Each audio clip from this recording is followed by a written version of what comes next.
So Imogen Ray and Elsa Robinson will now be talking about Elizabeth I outside England in relation to school teaching of Elizabeth, bringing in their understanding, having been in university more recently than most teachers. Thanks both. Okay, thank you, Helen. We're talking about Elizabeth I and the world. So we started by thinking about how this subject is currently taught, at least in the school where we're on placement right now. So it's normally something that's covered in year 8. At our school, the kind of overarching inquiry question for this Elizabethan topic is, what was the biggest problem that Elizabeth dealt with during her reign? And there are about 4 weeks of the autumn term, 4 to 5 weeks, dedicated to covering the Spanish Armada, Elizabeth's conflict with her cousin, Mary, Queen of Scots, some Catholic and Protestant tensions that were arising in England at the time. And there's also a couple of lessons on the Poor Law, so how Elizabeth dealt with poverty that was rapidly on the rise in Elizabethan England. So some quite traditional topics there, probably what you and I definitely studied in school. And it's obviously they learn about that just after learning about Henry VIII. It's obvious, it's kind of in chronological order, and just before learning about Charles I. We tend to skip over James I a bit, with the exception sometimes of talking about the gunpowder plot. So yeah, thank you. So we identified some problems with the way it's taught in the curriculum. We thought it was too Anglo-centric, and it's not focused on the lasting global impact that was made during Elizabethan times. There's a kind of lack of economic and cultural focus. I mean, we talk a little bit about the Poor Law, but there's no real kind of understanding of how life really was for most people in the Elizabethan times. As far as I know, there's no kind of connection with Shakespeare, which might be an interesting thing to do English and history together on. I don't know if that's done in another school, but I don't think it's done where we are. And perhaps, like, most egregiously of all, there is no consideration of Ireland. And that's really that's a real weakness, we thought, because the whole colonization of Ireland, it really started to get underway in this Tudor period, and it's just kind of not mentioned at all. And we also were a bit frustrated by the fact that there was too much focus on, like, Elizabeth's relationship drama, how she rejected everybody, and we thought that time could be better spent on some other aspects of Elizabethan life. Okay. Yeah, so we had a look at Ireland, and the quote, "never any realm worse governed," it's from Wallace McCaffrey, from a passage where Elizabeth is blaming the misgovernment of Ireland on her officials. Give me a second. So a lot of Elizabeth's actions in Ireland were dictated by Henry, who came before her, and several other things, such as Henry crushing the Kildare Rebellion in 1534. He established the standing army there, installed English Lord as a governor there. He exchanged his title as Lord of Ireland for King of Ireland. But because he broke with Rome, it kind of turned Ireland into this weak spot for them. So by the time Elizabeth got there, Edward and Mary before her had both used quite confrontational policies of colonization and conquest with Ireland. So she kind of inherited this task of making the sovereignty of the title work in Ireland, essentially. And she ruled Ireland through successive secretaries of state. So she had William Cecil, Thomas Smith, Francis Walsingham, Robert Cecil, a few other bits and pieces. And she was given a primer to help her Irish, which was presented to her by Christopher Nugent. I don't know how to say that. And in that he says she'd have no trouble learning it because of her proficiency with other languages. And there was a lot of not great stuff happened in Ireland, I'm sure, as we can all gather. But the view of the present state of Ireland was written by Edmund Spenser in 1596. It was meant to be a current account of how Ireland was being governed and what was going on. And what happened with that was it didn't actually get published until 1633. But there are 22 manuscripts that show that this document was circulated before that time. And what it did was it was an attempt to persuade English officials that they needed to develop a new reform strategy in place of the traditional policy of introducing English law to Ireland and kind of civilizing them. And this idea of Irish people as barbarians and uncivilized and all this kind of stuff, it continues through history, and it doesn't really change much until more recently. Even talking to my parents, they were like, when we were in school, the idea that the Irish were lazy and violent was still there. It was still quite pervasive, and that stereotype still existed. And so we were thinking, our thoughts were that if you ignore Ireland at this point, you're not kind of getting to the root of a problem that's still ongoing. It's still here. It's not just disappeared. And Ireland in our school is taught up at A level as well, but they don't do it earlier in the school. It's just you get to A level and that's when you start it. So the 1633 edition, it was compiled by Sir James Ware, and he kind of toned down the references to barbarianism, and he removed the word present to show that it's this piece of historical literature, not actually current. But actually within a few years it was again used as kind of like a military best practice book for Ireland, a sort of guide, which was not the purpose of it. But when we were talking about that, we were talking about you could use something like that to look at provenance and propaganda and bias in the classroom. You could use it if you're doing kind of more of a breadth study rather than depth. You can kind of follow it across centuries, because it does get published several times and used by different groups of people for different reasons. And there's just so much. There is some Tudor period archaeological sites in Ireland that you can access papers and things on from JSTOR that look at the architecture style and the influence on buildings and what happened with that. And I have a very long paper, if anyone wants to read it, on the actual government of Ireland and what happened there, and revolts and rebellions and lots of executions. At one point, the governor of Ireland was just kind of executing people left, right, and centre. And initially, Elizabeth didn't actually do much about that until he started executing officials, at which point she had to recall him. It was kind of like Ireland was governed by a queen, but through all these men, which must be very difficult for her to have done.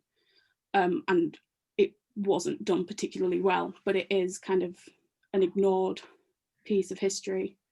When I put this, or Elsa puts this onto the G Drive, there's a lot of notes in the speaker's notes for more detail on things, but aware of timings, I don't want to go on for too long about this.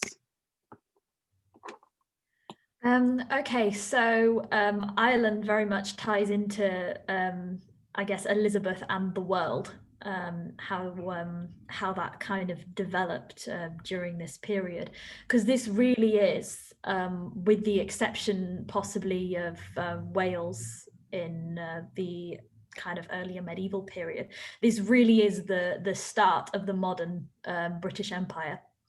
And I actually came to this kind of realization through the book The Hungry Empire, which has been mentioned, I think, before by Helen and maybe some other people, which talks about the kind of food productions that were going on in different parts of the empire, and how they helped to basically grow enough food and provide enough supplies for the burgeoning British, well, English at this point, navy, and soldiers. So this book, The Hungry Empire, it talks about cod fishing in Newfoundland, which was going on during Elizabeth's reign. And how that kind of provided a food source for the Navy, which then enabled them to kind of not only explore further places, but also to gave them something to trade with, a resource that was quite rare in Europe at the time. And Ireland really also comes into this discussion about colonialism in terms of resources and food, seeing as Ireland's the population of Ireland at the time was viewed by the British as extremely barbaric and backwards, and one of the reasons for this was the way in which they used their land. So they were semi-nomadic people, and they reared a lot of cattle and moved around a lot, and this was kind of viewed as not having proper mastery over the land by the English, and so it was one of the reasons why their kind of conquest of Ireland was justified in their eyes. And so the growth of British landowning in Ireland and their kind of early colonization of it ended up being hugely contributive to their overall trade and empire expansion, because they used that land in Ireland to kind of grow more food, but in a very kind of settled farming British English kind of way. So it was no longer following the traditional Irish way of life.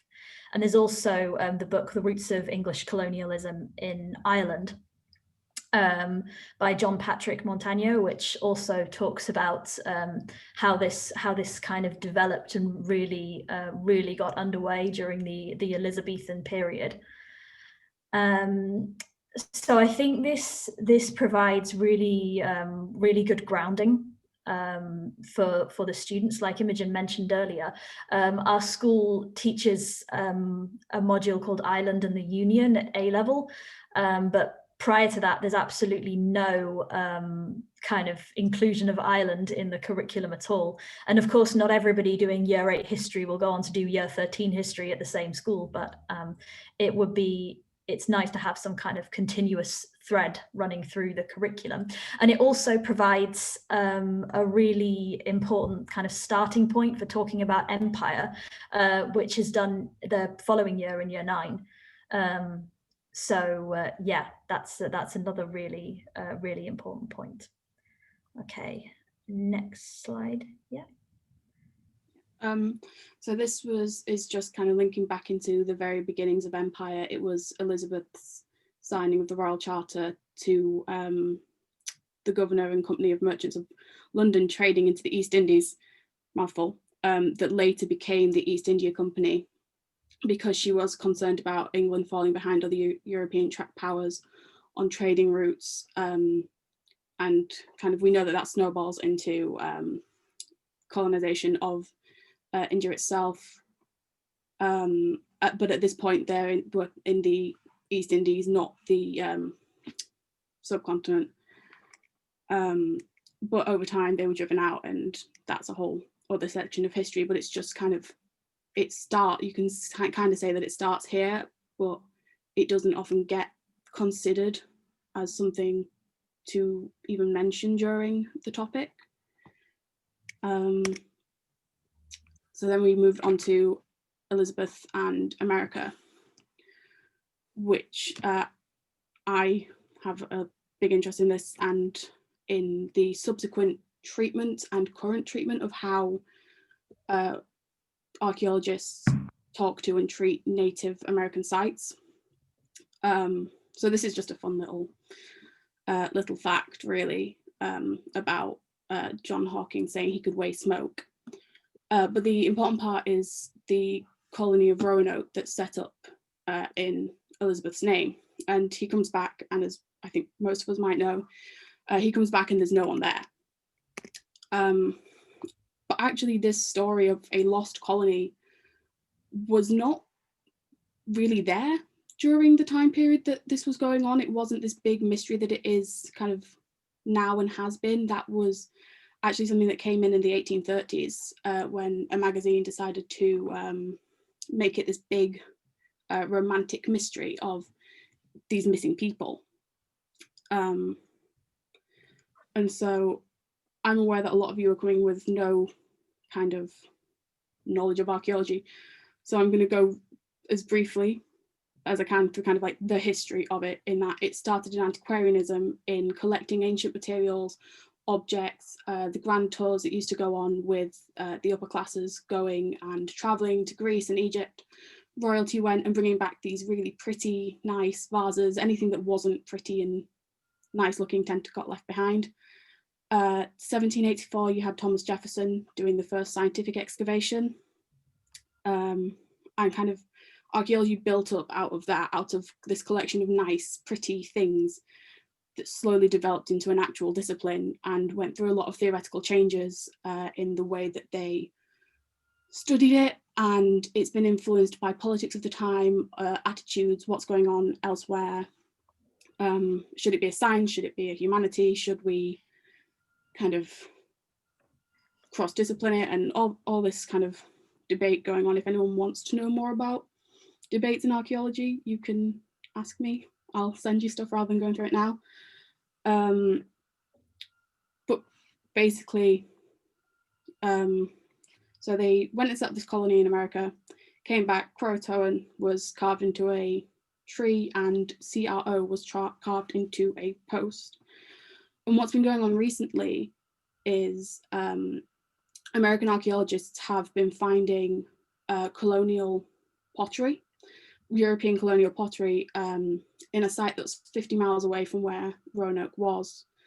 They've also found it on Hattersea Island and a few other places. And they're going back to the idea that was there before the 1830s, which was that the people of Roanoke just left and dispersed into the native communities. And it's quite strange to think of the fact that we're going back to an idea from that long ago, and it's not just been continuing, but we can all make assumptions about why that's gone on. But one of the settlements they found is close to a Native American village called Metaquem. And it's just lots and lots of pottery shards. There's a ground penetrating radar survey revealed another dig 2 miles away that they could do that had more vessels, and the vessels they're finding are suggestive of long-term occupation of these areas of food storage, of cooking. And there's debate around this and what happened. Some people are skeptical, some people less so.